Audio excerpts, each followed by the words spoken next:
ക്ലാസ്സിൽ നമ്മൾ ചിന്തിക്കാൻ പോകുന്ന ഓരോ കാര്യങ്ങൾക്കും ശരിയായ ബോധ്യം കിട്ടുന്നതിന് പരിശുദ്ധാത്മാവിനോടുള്ള ഒരു പ്രാർത്ഥനാ ഗാനത്തോടെ നമുക്ക് ആരംഭിക്കാം. ആത്മാവാം ദൈവമേ വരണേ, എൻ്റെ ഉള്ളിൽ വസിക്കാൻ വരണേ. ദാഹിച്ചു നിന്നെ ഞാൻ തേടുന്നു, സ്വർഗം തുറന്നിറങ്ങി നീ വരണേ. ആത്മാവാം ദൈവമേ വരണേ, എൻ്റെ ഉള്ളിൽ വസിക്കാൻ വരണേ. കുട്ടികളെ, ഈ കാലഘട്ടത്തിൽ നിങ്ങളെ ഒത്തിരി ആകർഷിച്ച ഒരു സെലിബ്രിറ്റിയെ നമുക്ക് പരിചയപ്പെട്ടാലോ? मैं सिर्फ 10 साल का था जब 1983 में इंडिया ने वर्ल्ड कप जीता. वहीं से सफर मेरा शुरू हुआ. एक दिन मुझे भी वर्ल्ड कप हाथ में पकड़ना था.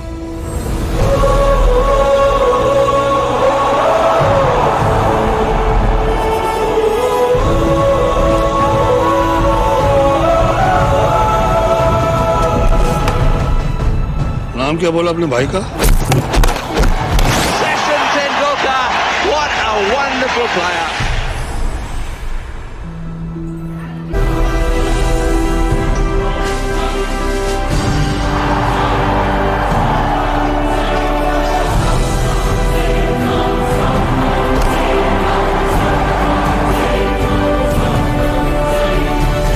I would tell people, when Sachin comes into bat, मुझे बता देना.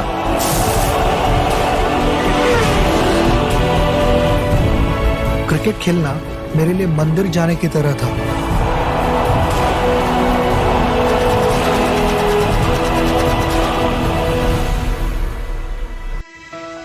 കുട്ടികളെ, നിങ്ങൾക്കൊക്കെ നന്നായി അറിയാവുന്ന ആളല്ലേ അത്? നിങ്ങൾക്ക് അയാളെ ഒത്തിരി ഇഷ്ടവുമാണ്. എന്തായിരിക്കും കാരണം? മറ്റ് ക്രിക്കറ്റേഴ്സിനെ അപേക്ഷിച്ച് സച്ചിൻ തെണ്ടുൽക്കറിലുള്ള ഗുണങ്ങൾ എന്തൊക്കെയാണെന്ന് നമുക്ക് നോക്കാം. 1. എളിമ. 2. കഠിനാധ്വാനം. 3. മാന്യമായ പെരുമാറ്റം. 4. കളിയിലുള്ള സ്ഥിരത. 5. മാതാപിതാക്കന്മാരോടുള്ള ബഹുമാനം. ഇനി നമ്മൾക്ക് വേറൊരു വ്യക്തിയെ കൂടി പരിചയപ്പെട്ടാലോ?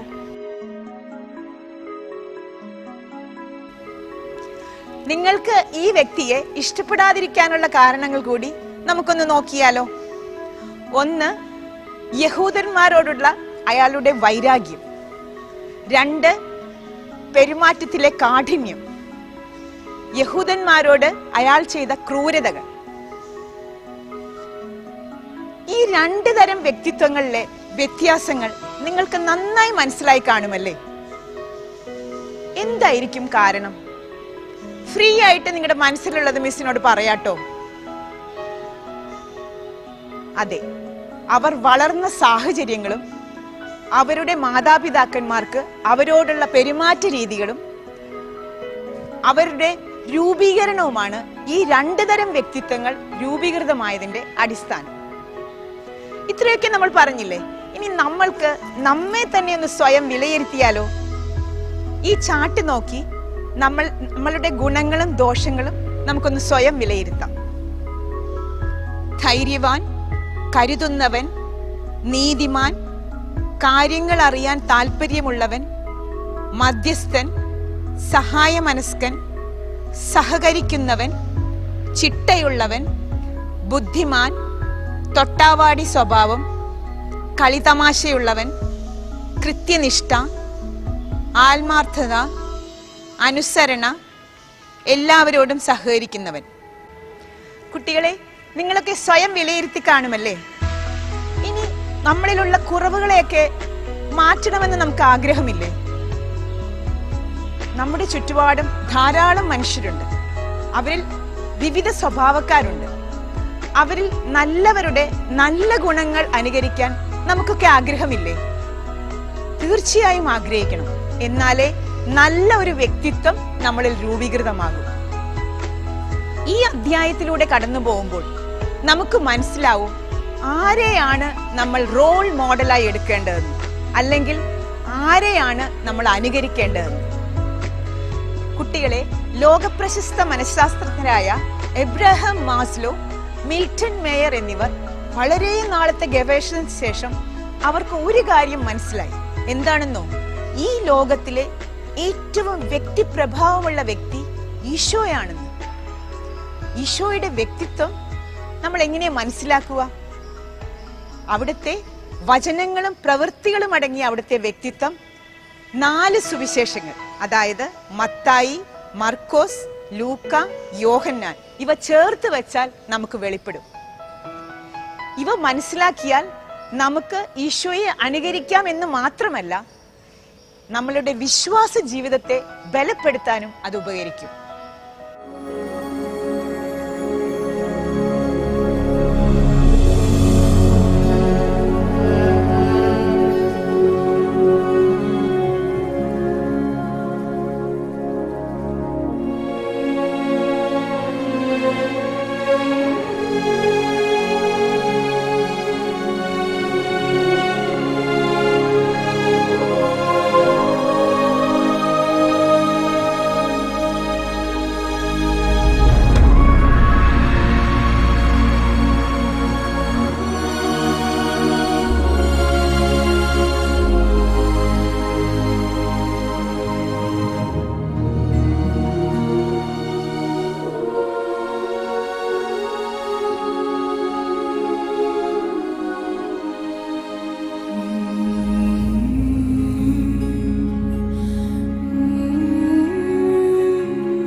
അപ്പോൾ ഇന്നത്തെ ക്ലാസ്സിൽ നമ്മൾക്ക് ഈശോയുടെ വ്യക്തിത്വത്തിലെ 4 സവിശേഷതകളെ കുറിച്ച് ചിന്തിക്കാം.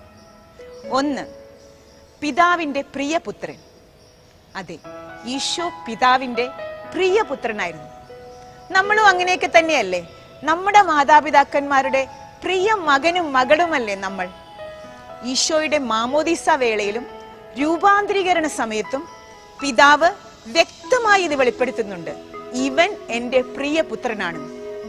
ഈശോയോ ഏത് നിമിഷവും തന്റെ പിതാവിന്റെ ഇഷ്ടം നിറവേറ്റുന്നതിനാണ് പ്രാധാന്യം കൊടുത്തിരുന്നത്. യോഹന്നാന്റെ സുവിശേഷം 4-ാം അധ്യായം 34-ാം വാക്യത്തിൽ നമ്മൾ ഇങ്ങനെ വായിക്കുന്നുണ്ട്: എന്നെ അയച്ചവന്റെ ഇഷ്ടം പ്രവർത്തിക്കുകയും അവന്റെ ജോലി പൂർത്തിയാക്കുകയുമാണ് എന്റെ ഭക്ഷണം. എല്ലാ ദിവസവും ഈശോ തന്റെ പിതാവുമായി സംസാരിക്കാൻ തനിയെ മലമുകളിലോട്ട് പോകുമായിരുന്നു. ഈ ലോകത്തിലേക്ക് വന്നിട്ട് ഈ ലോകത്തിന്റെ പ്രലോഭനങ്ങളിൽ ഒന്നും പെടാതെ പിതാവുമായി നിരന്തരം സമ്പർക്കം പുലർത്തിയ ഈശോ നമുക്കൊരു മാതൃകയാണ്.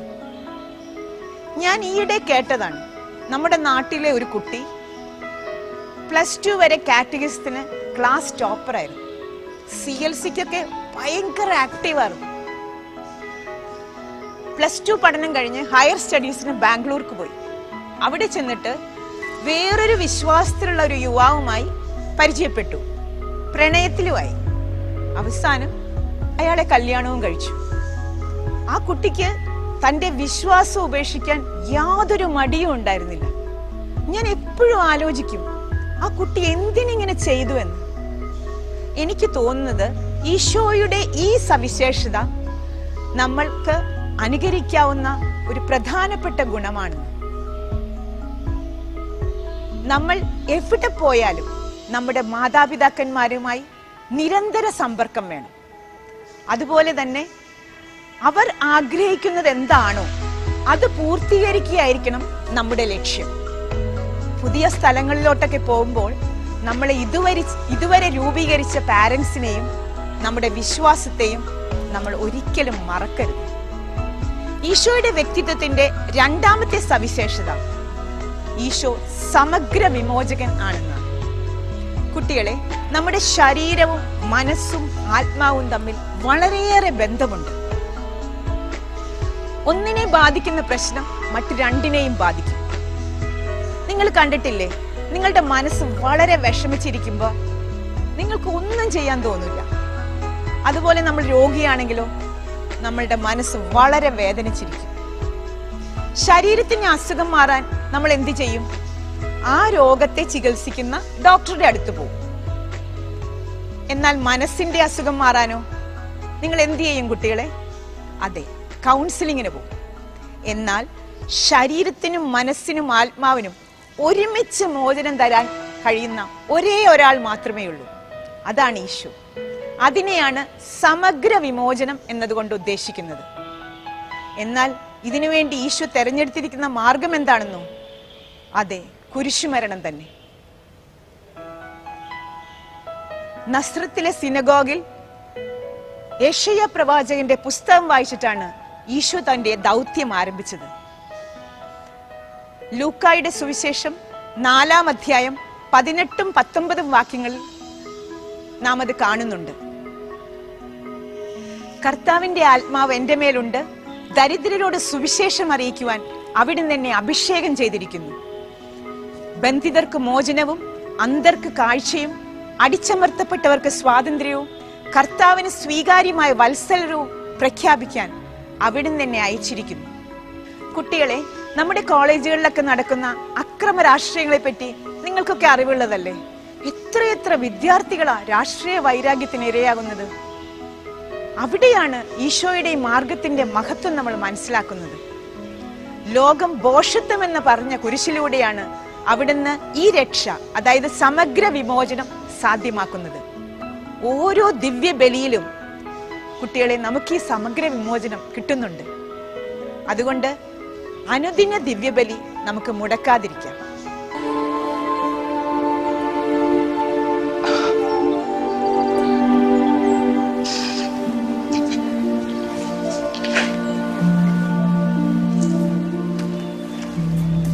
Go and sin no more. Oh Jesus, friend of sinners, open our eyes to the world at the end of our pointing fingers. Let our hearts be led by mercy. Help us reach with open hearts and open doors. Oh Jesus, friend of sinners, break our hearts for what breaks yours. കുട്ടികളെ, ഈ video clipping കണ്ടിട്ട് ഈശോയിൽ വിളങ്ങിയിരുന്ന മൂന്നാമത്തെ ഗുണം ഏതാണെന്നൊന്ന് പറയാമോ? അതെ, അവിടുന്ന് പാപികളുടെ സ്നേഹിതനായിരുന്നു. അപ്പൊ നിങ്ങൾ വിചാരിക്കും, പാപമില്ലാത്ത ഈശോ എങ്ങനെയാ പാപികളുടെ സ്നേഹിതനായെന്ന്? ആ കാലഘട്ടത്തിൽ യഹൂദന്മാരും ഫരിസേയരും പാപികളെ അവജ്ഞയോടെയാണ് കണ്ടിരുന്നത്. ദൈവത്തിന്റെ സ്വന്തം ജനം എന്ന് അഭിമാനിച്ചിരുന്ന ആ യഹൂദ വംശത്തിലാണ് ഈശോയും പിറന്നത്. എന്നാൽ ഈശോയോ എപ്പോഴും പാപികളുടെ സ്നേഹിതനായിരുന്നു. ഈ വീഡിയോ ക്ലിപ്പിംഗിൽ നിങ്ങളത് കണ്ടതല്ലേ? ഈശോ പറയുകയാണ്, ഞാൻ നീതിമാന്മാരെ വിളിക്കാനല്ല, പാപികളെ അനുതാപത്തിലേക്ക് ക്ഷണിക്കാനാണ് വന്നിരിക്കുന്നതെന്ന്. അനുതാപത്താൽ കരയുന്ന പാപികളെ ചേർത്തണയ്ക്കുന്ന ഈശോയുടെ ഈ ഗുണം സ്നേഹത്തിന്റെ ഉദാത്ത ഭാവമാണ്. നമുക്ക് ധൈര്യപൂർവ്വം ഈശോയിലേക്ക് തിരിയാനുള്ള ഒരു ക്ഷണം കൂടിയാണ്. നല്ല ഇടയന്റെ കഥ നിങ്ങൾ കേട്ടിട്ടില്ലേ? പാപം ചെയ്തവരെ അവരുടെ പാപമോ കുറവോ നോക്കാതെ അവരുടെ വ്യക്തിത്വത്തെ ബഹുമാനിക്കുന്നവനാണ് ഈശോ. ഈശോയുടെ അടുത്ത സവിശേഷത ഈശോ സത്യത്തിന് സാക്ഷ്യം നൽകിയവൻ എന്നതാണ്. ഈശോ പറയുകയാ, ഇതിനു വേണ്ടിയാണ് ഞാൻ ജനിച്ചത്, ഇതിനു വേണ്ടിയാണ് ഞാൻ ലോകത്തിലേക്ക് വന്നത്. യോഹന്നാൻ 18:37. ഏതിനു വേണ്ടിയാ? അതെ, സത്യത്തിന് സാക്ഷ്യം നൽകാൻ. സത്യം തന്നെയായ ദൈവത്തെ അതിന്റെ പൂർണ്ണതയിൽ വെളിപ്പെടുത്തിയവനാണ് ഈശോ. ഈശോ പറയുന്നു, ഞാൻ വഴിയും സത്യവും ജീവനുമാകുന്നു. എന്തൊരു ധൈര്യമായിരുന്നു ഈശോയ്ക്ക് പീലാത്തോസിന്റെ വിചാരണ വേളയിൽ പോലും. അവിടുന്ന് പറയുകയാണ്, ദൈവം മാത്രമാണ് പരമമായ സത്യം, ഈ സത്യത്തിന് സാക്ഷ്യം നൽകാനാണ് ഞാൻ ഈ ലോകത്തിലേക്ക് വന്നിരിക്കുന്നത്. സത്യസന്ധതയെ അവിടുന്ന് വളരെയേറെ വിലമതിച്ചു, കാപട്യത്തെ വെറുത്തു. നമ്മൾക്ക് ഈ വീഡിയോ ക്ലിപ്പിംഗ് ഒന്ന് കണ്ടു നോക്കാം. കണ്ടോ, എന്തു ഭംഗിയായിട്ടാണ് സത്യത്തെ അവതരിപ്പിക്കുന്നതെന്ന്. നമ്മളൊക്കെ പരീക്ഷകളൊക്കെ ഒത്തിരി എഴുതിയിട്ടുള്ളവരാണ്. കോപ്പി അടിച്ചിട്ടുണ്ടോ എന്ന് മിസ് ചോദിക്കുന്നില്ല. കോപ്പിയടി പാപമാണെന്നുള്ള കാര്യം മറക്കാതിരിക്കാം. ഈ വീഡിയോയിൽ കണ്ട പോലെ നമുക്ക് ചീറ്റ് ചെയ്യാതിരിക്കാം. നിഷ്കളങ്ക മനസ്സോടെ സത്യസന്ധരായി ജീവിച്ച് സത്യത്തിന് സാക്ഷികളാകാനുള്ള കൃപയും പ്രചോദനവും മാതൃകയുമാണ് ഈശോ നമുക്ക് നൽകുന്നത്. കുട്ടികളെ, ഈശോയുടെ വ്യക്തിത്വത്തിലെ 4 സവിശേഷതകളാണ് നമ്മൾ ഇത്രയും നേരം പറഞ്ഞുകൊണ്ടിരുന്നത്, മനസ്സിലാക്കിക്കൊണ്ടിരുന്നത്. നമുക്ക് അത് ഒന്നുകൂടി ചിന്തിച്ചു നോക്കിയാലോ? 1, പിതാവിന്റെ പ്രിയപുത്രൻ. പിതൃപുത്ര ബന്ധം അവിടുന്ന് വളരെയേറെ വിലമതിച്ചിരുന്നു. 2, സമഗ്ര വിമോചകൻ. ശരീരത്തിനും മനസ്സിനും ആത്മാവിനും ഒരുമിച്ച് മോചനം നൽകാൻ കഴിവുള്ളവനാണ് ഈശോ. 3, പാപികളുടെ സ്നേഹിതൻ. 4, സത്യത്തിന് സാക്ഷ്യം നൽകിയവൻ. അതെ, ദൈവം എന്ന പരമമായ സത്യത്തെ.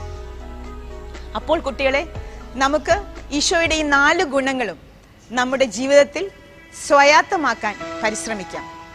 ഒരു നിമിഷം നമുക്ക് പ്രാർത്ഥിക്കാം. പരിശുദ്ധാത്മാവായ ദൈവമേ, ഞങ്ങൾ ഇന്നത്തെ ഈ ക്ലാസ്സിൽ ചിന്തിച്ചുകൊണ്ടിരുന്ന ഓരോ ഗുണങ്ങളും ഞങ്ങളുടെ ജീവിതത്തിൽ പ്രതിഫലിപ്പിക്കാനും ഈശോ ആഗ്രഹിക്കുന്ന പോലെ ലോകത്തിന്റെ വെളിച്ചമായി തീരാനും ഞങ്ങളെ ഓരോരുത്തരെയും സഹായിക്കണമേ. ആമേൻ.